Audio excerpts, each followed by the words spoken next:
Lightly caramelised on the outside. And Crunchy. beautifully cooked. The leg is better than before. He roasted the leg the last time. I didn't think it worked at all. He's confit it this time, Matthew. I think it works much better. And I love the fact that the breast is just pink. You know, it's perfect. I do get slightly irritated by little dabs of sauces. Because I think you've got to have enough sauce on there to get sort of critical mass in terms of flavour. It's very well behaved. Well behaved? I don't know if it's well behaved. I think it's a bit bland. Apart from the legs, the breasts don't really add a hell of a lot to it. But I think they go very, very well with the asparagus.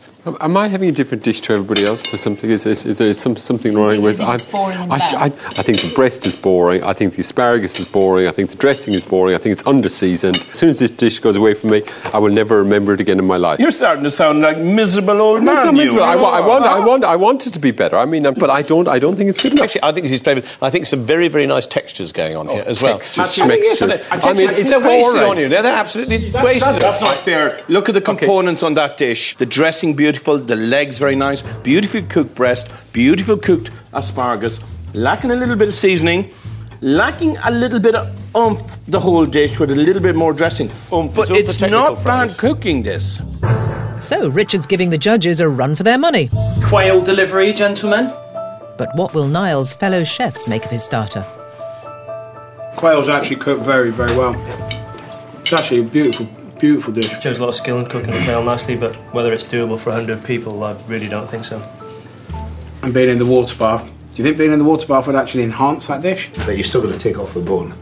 So I don't know if it's giving it anything. It's putting a process in there that you probably don't need to put in there. It isn't going to make it any easier getting off the bone and getting out looking like that for 100. That would be the concern I'd have. I think it was very finely balanced. I think it had very fine, possibly over-refined flavours. But I think it was beautifully put together, and I enjoyed it really pretty much. So I'm going to give it a 7. I don't think it's good enough for a banquet, and I think it was quite lazily executed. So for that reason, it's a 5. Oliver, I absolutely disagree with you. I thought it was delicious, and I'm giving it a 7. Oh, far too much, far too generous. Quail is not my first port of call for any starter. But in this case, Niall has done a very, very good job. And in that case, it's a 7. Too high. Lisa Allen's up next, and it's a landmark moment in the history of Great British Menu. It's fantastic to come so far and actually be the only woman that's got through to the final, and to stand on there and actually represent all the other women and have a dish through to the banquet, again, would be unbelievable. Lisa's sourced Cumbria's finest ingredients for her starter of wild rabbit and leek turnovers with piccalilli. I particularly like things that you open and then you have all these beautiful flavours inside. It's very elegant, sophisticated. I mean, it's a dish easily that could work in the banquet. Lisa starts by assembling the turnover filling with Cumbrian ham, rabbit loin and leek and onion stuffing. And the fact she's the first woman to get this far in the competition is a bit of a talking point. Lisa, what's it like being the first girl in the final of Great British Menu? It's an honour to stand up and represent other females that are in the same industry, you know, but to be the first one is just, it's unspeakable. Even better if you win a dish, wouldn't it? Oh, it would. I've got 7 other people standing in my way that, you know, if a dish of mine can get to that banquet, then, you know, it'd be an absolute honour. Oh, exactly. You know? No, good luck to you. Standing her ground, Lisa moves on to the vegetables for her piccalilli. And it seems it's Alan's turn now to check her out. What are you looking at? What am I looking at? I'm looking at poetry in motion. I'm looking at your colours. I love the colours. Do you feel threatened by my dish? I feel threatened by everybody's dishes. Yeah, good. I would say that, yeah. In the kitchen with being the only girl, you know, questions keep getting asked to me. Oh, is it scary because you're up against 7 lads? You know, it is scary. Again, I'm just going to go out there and give it my all, so hopefully I can stand up proud at the end of it. Lisa assembles her turnovers, and they're ready to bake. Or rather, they would be. What have you done to my oven, Sorry, Kenny? darling, I've turned it off. I'm not trying to stitch you. No. I'm not trying to. I did that in the last year. Oh, so you're not new at this, then? He's got previous. Yeah. With Kenny's attempt at sabotage scuppered, Lisa starts to plate up. First, her piccalilli, then baby watercress, piccalilli puree, and finally, the rabbit and leek turnover. Could be a winner, that one, sweetheart. So, don't know. We'll see.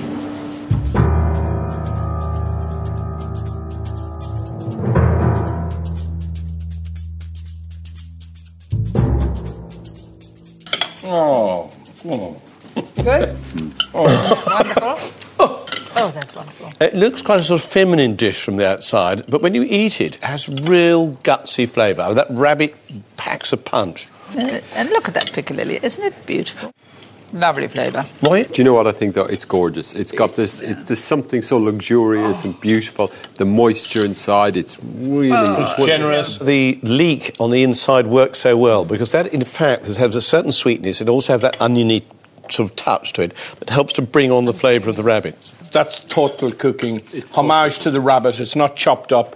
It's not cold. You know, you can talk about the intelligence and intellectuals and blah, blah, blah. But, you know, that's food. Nobody will ever have had it before. Certainly not made with rabbit of that flavour. I mean, it is just so clever, but clever in a very understated way. I think it is a clever dish, an innovative dish, delicious, suitable, pretty, seasonal. Princely? I think she's done it. Princely? Look, frankly, if Prince Charles and Camilla don't like this dish, then I don't want them as my royal family. This is a make or break relationship. Yeah, it looks really, really good. It looks really The actual piece of rabbit loin in there is beautifully moist and perfectly seasoned. Piccalilli's nice. It's very, very good. Very good. Uh-oh. What I've seen today from Lisa Allen has blown me away, because I think this girl is a cracking, cracking chef. Cool, calm, collected. She looks like the one to beat. Lisa, for me, has been the absolute revelation of this competition. Her cooking has been really skillful, really delicate. I love this rabbit dish. It's a 9. This dish was a joy to look at, it was a joy to eat, and for that reason, I'm giving it a joyful 9. The confidence and passion for someone to put that little on a plate is quite extraordinary. Deliciousness beyond belief. I could have had 10 of them. In that case, it's a 9. All I can say, guys, is you're as mean as hell. That deserves a 10. Hey!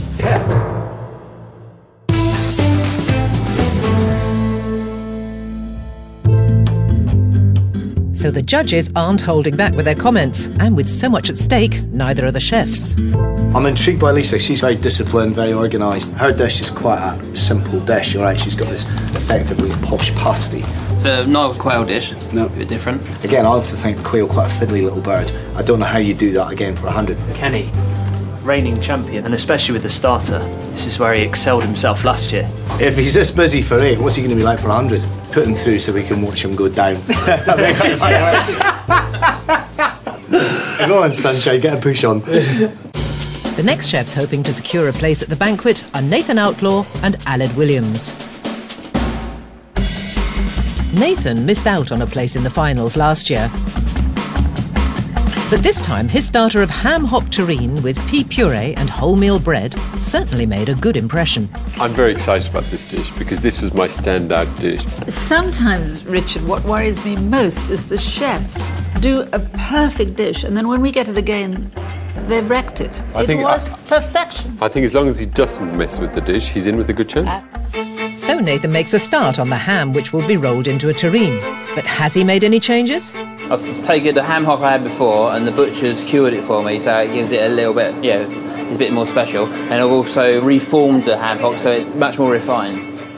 With Nathan intent on improving on perfection, Aled, who's also serving ham hock, is keen to find out about the tweaks he's making to the dish. You actually changing anything? I just made the presentation a little bit less sort of rustic. But I think it is quite a rustic dish anyway, because I'm serving it on the board as well. So. What type of wood are you using? I don't know what type of wood it is. What silly question is that? I'm using oak because the sign of the National Trust emblem is an oak leaf, isn't it? And also I made boards myself. How about you? No, I borrowed boards. Did you really? Yeah. Aled obviously carved his own boards, which is fantastic. It's a nice little story. But the judges have already said if it comes down to where you sourced your stuff from, then maybe it'll play part. But I don't think so. Nathan will just have to hope that Aled doesn't score points for his woodwork. He slices the ham hock terrine and pan-fries it, and then starts to plate up his dish. First up is Cornish butter, followed by a simple pea puree and the terrine. I can see you got a few shakes as well going on there, mate. If you're not shaking when you're cooking for these 4 judges, then there's something completely wrong with you. Ignoring his nerves, Nathan continues plating up, with the bread, cubed ham jelly, pork crackling, and finally a garnish of salad leaves. Better than last time, just hope they like it still. Yeah. If they don't like that, I don't know what I need to do.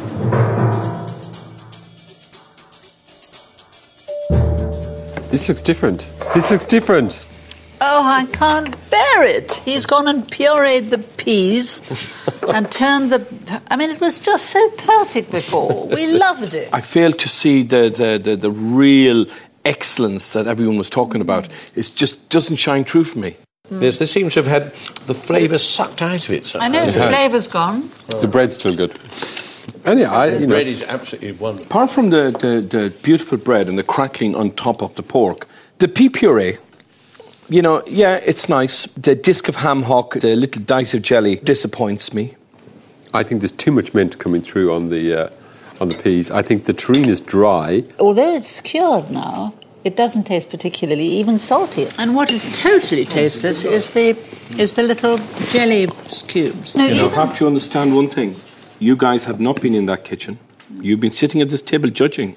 But you stand in the kitchen and the pressure that's coming your way, all of a sudden the shakes start coming and you think, is it good enough, is it good enough, is it good enough? And therefore you say, no, you go with something that's not your gut instinct to try to impress the judges, and that's exactly what this chef has done. I like the fact that the ham's warm. The pea's slightly warm as well, isn't it? Yeah, peas warm, slightly warm puree, ham's warm, Nice, all that makes all the flavours beautiful.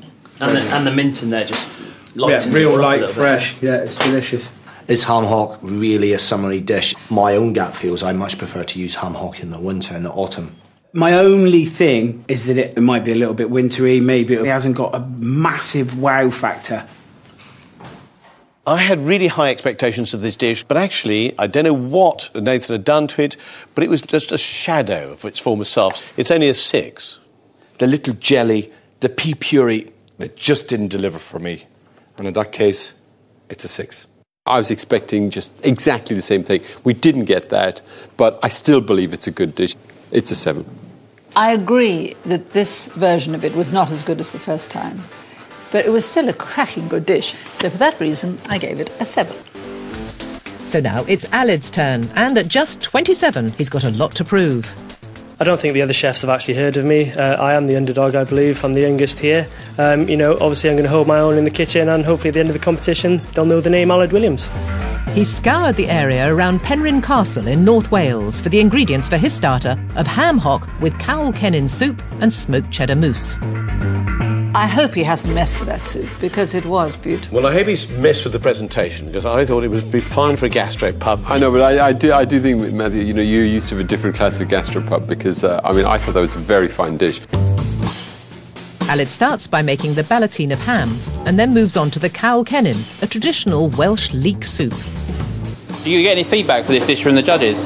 Well, it's you know, I'm the first to say that I made a few schoolboy errors in the first regional heats, but you know, at the end of the day, I know where I went wrong, and hopefully won't do them again. Whoa! Yeah, you're out there, Aled. Yeah. What was I saying about schoolboy errors? Disaster averted, and it moves on to the smoked cheddar mousse. So, Aled, you mean these we are cooking for the Prince of Wales? Yeah. Do you think our dishes are going to be the sort of dishes that he'll be looking for? I think this one in particular is, you know, really screams Wales. You know, the produce I've found is really bang on the doorstep of mine estate. Aled's saucing should score highly, as long as his cooking does justice to the ingredients. His starter's almost ready to assemble, so he lays out the wooden boards he's made himself. He adds a cone of ham, followed by a slice of ballotine. And it seems that his handiwork has caught Kenny's eye. So what did you do? Did you go to a supermarket and just buy 5 boards and just cut round them? Easy. So you're a bit of a dab hand with this stuff, are you? Well, I enjoy doing it. You know, I've got some shelves at home that one putting up. I wonder if you can